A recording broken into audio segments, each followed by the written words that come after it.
Good morning, good evening, good afternoon, ladies and gentlemen, citizens of YouTube. You know, I understand. Believe you me, I understand what we're up against. And I mean to tell you, some of the things that is going on in this day and hour, in this time that we're living in, is literally off the proverbial chain. Now, the reason why I do what I do is because I understand, and let me give you his understanding. See, I understand that you have to love people more than they hate themselves. And I understand that meaning you don't even understand that statement. That's the reason why I'm here. I'm here to feed you with knowledge and understanding. There's not a human being on the face of planet Earth that does not desire to be free.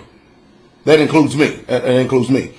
But when you really truly look at life and the way that it's playing out right now, hey, you got people that are born into what you call money, and you got people that are born poor.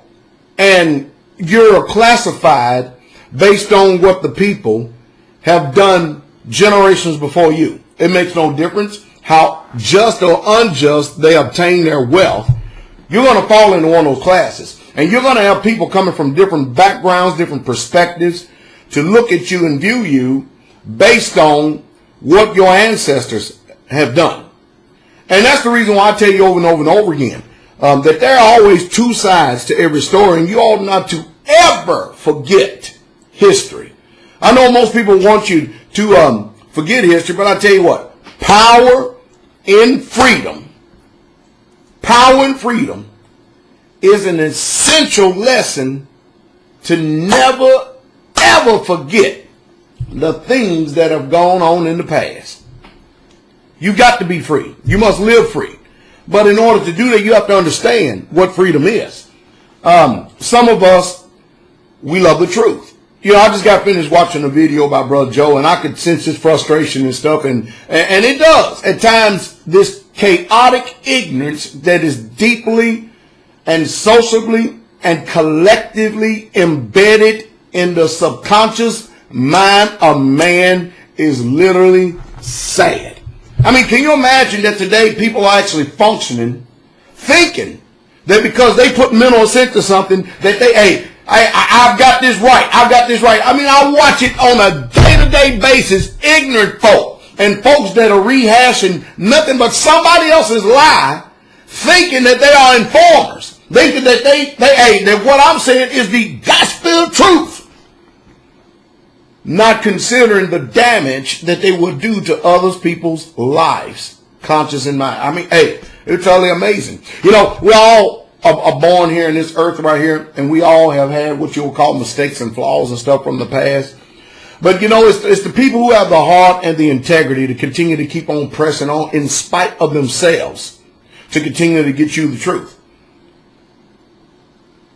But I tell you what, it's getting increasingly difficult to get this truth out to people who are hell-bent on destruction.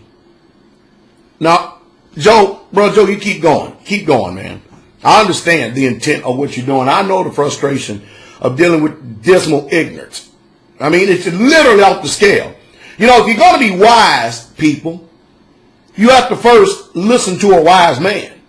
I mean, why do you think we have books? We have books so we can look back in the past, because that's where we gain all our wisdom and knowledge from. Nobody is grabbing nothing from the future and bringing it up to now and saying, look at what I know. No, we learn based on what has already have happened. And we know, those of us who are informed, that the past is the window, the very vision, the eyesight and the discernment of what's coming down the pike in the future.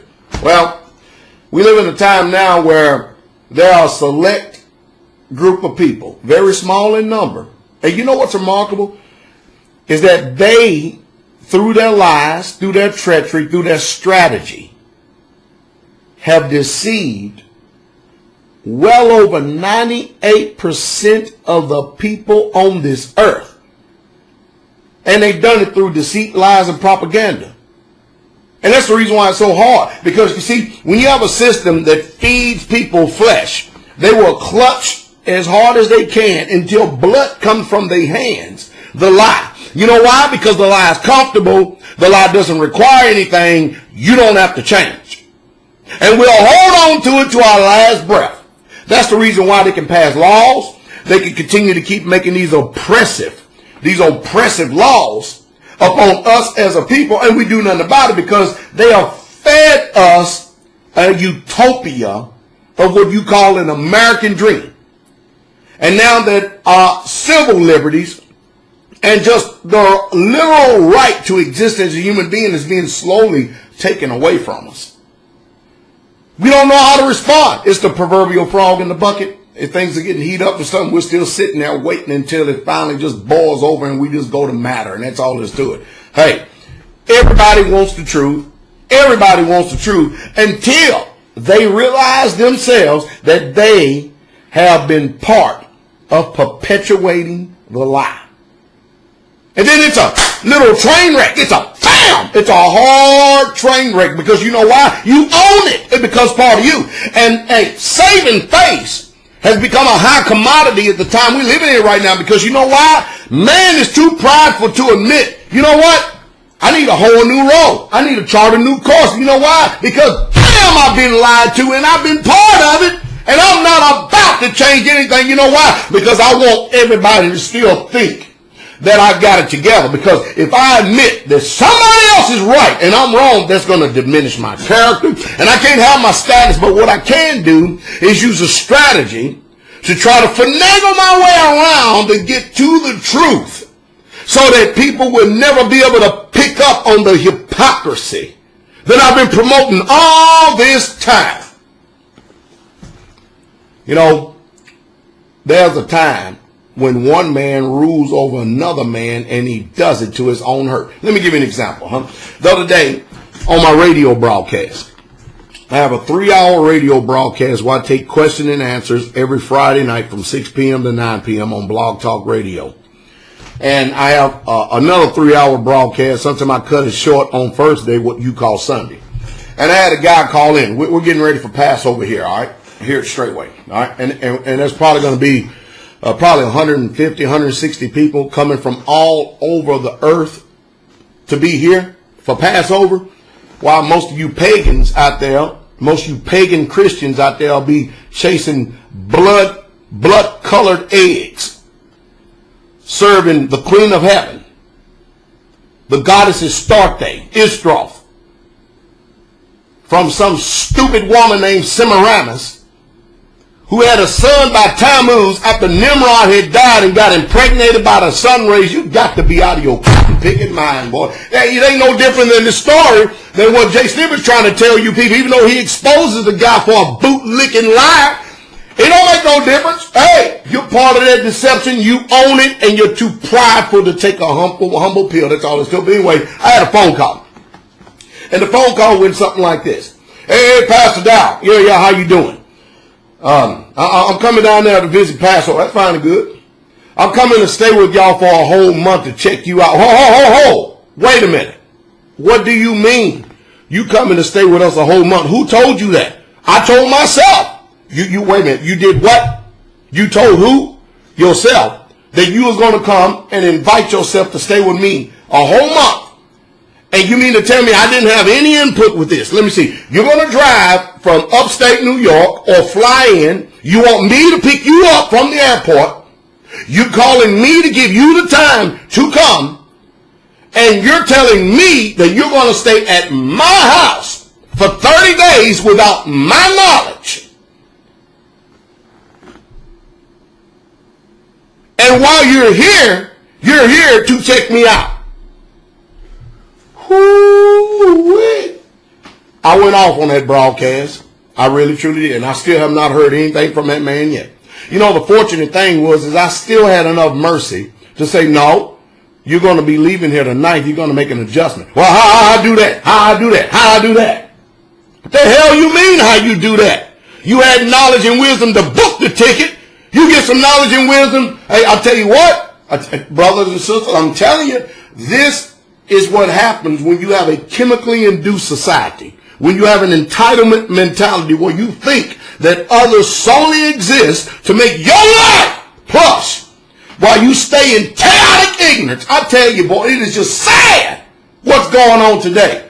You ain't going to tell me that these vaccinations are not doing what they do, or the food is not doing something about it. What kind of mindset is somebody? So, hey, I tell you what, suppose, let me put the shoe on the other foot, because some of you will sit back in your wicked, perverted judgment thinking that you understand everything it is. Let me put the shoe on the other foot so you can see clearly, because right now you got a big beam in your eye. Suppose I take my family. I got 30 people strong as a family. And I call you up. And we agree to a time that I'm coming to your house. But then I say, I'm bringing my family and we're going to stay 30 days. And you say, well, wait a minute, Pastor Dow. Who told you that you can stay 30 days? Well, I told myself. I mean, after all, I'm coming to check you out and I'm bringing my family, so I'm bringing all the straight way, and I want you to take care of us for 30 days. How would you feel? Oh, you see? Whoa! I don't mind people coming and visiting me, especially those who I know. You know, I got Brother William up there. He can just call, say, Pastor Dow, my family and I like to come and visit. All right, brother, how long are you staying? He can tell me however long he's staying, and he's got a place to come stay. J. Smith 4. He can call up Pastor Dow, and my family going to come and visit. How long you staying, brother? I don't know, man, a week or two. Come on, brother. Come on. Come on. You know why? Because there's a relationship there, but to sit there and to be presumptuous, to be a daring, insolent, foolish man to assume that you can just come and just usurp your self-will on somebody else, then, whoa, the devil is a lie. Look at the devil, ain't he a lie? I understand that most of us ain't got no home training. None whatsoever at all. I got Sister Maya that's visiting here right now from England. She has stayed here. I've never laid eyes on her except by this video camera, but she has been with us 2 weeks, and she's got another 2.5 weeks to go that she's going to be here. One whole entire month. Now, how did she get here and get to stay a whole month, and some of you don't? I think what you ought to do is do a good evaluation of your own little wicked heart and start discerning your own wicked heart. But you know what? If you don't know and understand the truth, if you can't embrace the truth in the simple things, how in the world can you embrace the truth on the complex thing and the hard things? If you can't see the forest for the trees, how in the hell can you be a man and woman of truth? That's the truth, and that's the true straight way. Have a good day.